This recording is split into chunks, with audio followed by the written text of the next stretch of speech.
Our JCCPA lakan chairman Chakas We strongly condemn the sarcastic superstate comment of Dr. Himanta Biswa Sarma, Chief Minister of Assam. Responding to reporters' questions regarding establishment of engineering college in Karbi Anglong and the ongoing long-standing demand for creation of an autonomous state, Dr. Himanta Biswa Sarma ridiculed that Karbi Anglong is becoming a super state. Not only autonomous state, it has become a super state. The demand of the hill people for creation of an autonomous state within the state of Assam as provided under Article 244A of the Constitution is constitutional and democratic.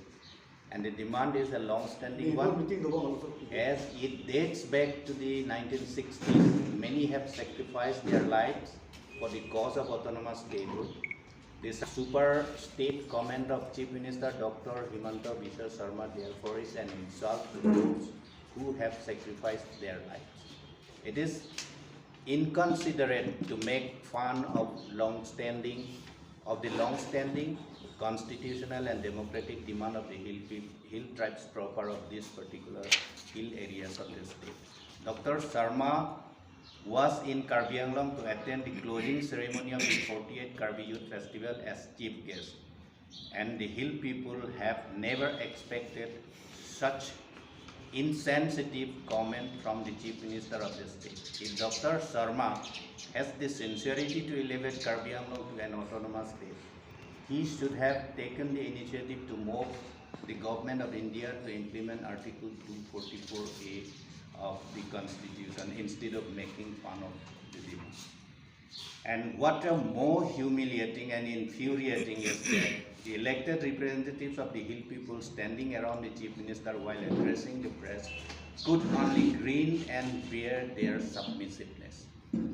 While addressing the press, Dr. Himanta Biswa Sarma was trying to convince the media as well as the hill people that the state government and the KASC have done many things for the development of Karbi Anglong, but in reality it is nothing but rampant financial mismanagement in the name of development. Development in Karbi Anglong is superficial. The real images of development will ridicule him if he ventures into areas just 3 to 4 kilometers away from the Futown.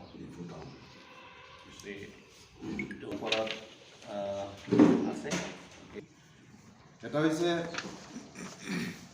যোৱা 6 March তাৰিখে ৰাতিপুৱা আগত যেতিয়া তাৰ লাঞ্চত তেখেতে মুখ্য অতিথি হিচাপে আহি ৰাতিপুৱা ভাগত তেতিয়া গুৱাহাটীৰ মুখে যাবলৈ বিচাৰিছিল। সেই সময়ত এটা প্ৰেছ কনফাৰেঞ্চ হৈছিল আৰু ইয়াৰ ওপৰত ভিত্তি কৰি পেলাই বহুতো ছ'চিয়েল মিডিয়া প্ৰিণ্ট মিডিয়াত ইতিমধ্যে প্ৰচাৰ হৈছে। তাৰ যোগেদি আমি গম পাইছোঁ যে বিশেষকৈ তেখেতে যিটো ওয়েগুল সুপাৰ স্টেট এইটো শব্দ তেখেতে ব্যৱহাৰ কৰিছিল আৰু লগতে স্বায়ত্তশাসিত ৰাজ্য দাবীৰ ওপৰত যিটো স্থাপন হৈছে লোকৰ ফালৰ পৰাই এজন দায়িত্বশীল সাংবাদিকে সুধিছিল যে Karbi Anglong is now becoming A super state. তাৰপিছত সাংবাদিকজনে ক'লে যে অট'নমাছ ষ্টেট 244 এৰ পৰা আপোনালোকৰ বক্তব্য কি? তেখেতে ক'লে এইটো কাৰ্বি আংলং জিলাটো এতিয়া অট'নমাছ ষ্টেট নহয়, তাৰ ওপৰত মানে ছুপাৰ ষ্টেট বুলি কৈছে। গতিকে ছুপাৰ ষ্টেট তেখেত কৈ গ'ল, কিহৰ ভিত্তিত ক'লে আমি কিন্তু গম পোৱা নাই। ইয়াৰ how to define the super state কাক কয়? গতিকে ভাৰত সংবিধান আমি বিচাৰিলে সংবিধানত ক'তো এই আখৰটো নাই বা এই শব্দটো নাই।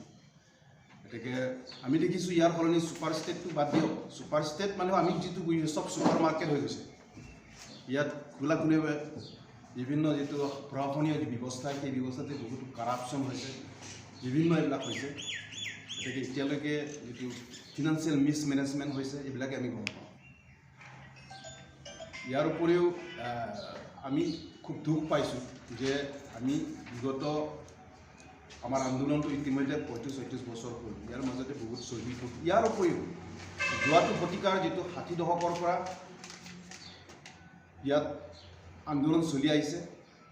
কেতিয়াবা সেপাৰেট স্টেট, কেতিয়াবা স্টেট, কেতিয়াবা অটোনমাস স্টেট, কেতিয়াবা সেন্ট্ৰাল অটোনমাস স্টেটৰ নামত আন্দোলন হৈ আছে। বিগত ৭২ বছৰ বা ৭৩ বছৰৰ ভিতৰত কিন্তু হাজাৰতকৈ অধিক শ্বহীদ হৈছে। কিন্তু এতিয়ালৈকে কাৰ্বি আংলং আৰু লগতে ডিমা হাছাও ৰাইজৰ যি মূল আকাংক্ষা, এই মূল আকাংক্ষা ৰাজনৈতিক যি মূল আকাংক্ষা, এটা ৰিয়েল অটোনমাস ষ্টেট বা ৰিয়েল অটনমি, প্ৰকৃত স্বায়ত্ত শাসন যিটো দাবী কৰি আছে। ইয়াত বহুতো শ্বহীদ হৈছে। এটা শ্বহীদৰ ওপৰত তেখেতে এটা তাচিল্য এটা, যিহেতু আমি গম পাইছোঁ তেখেতৰ ভাষণ শেষ হোৱাৰ লগে লগে এটা শাসনৰ এটা ৰুল উঠিছে। এইটো কি তাচিল্য নেকি? এইটো এটা ফাঁহিবলগীয়া নেকি? কাৰ্বি আংলঙৰ ৰাইজ কি শাসন পাত্ৰ নেকি? এনেকুৱা ধৰণৰ আমাৰ এটা ফিলিং হৈছে। গতিকে তাৰ ওপৰত আমি কিন্তু JCC ফালৰ পৰা আমি কিন্তু তীব্ৰ ভাষাৰে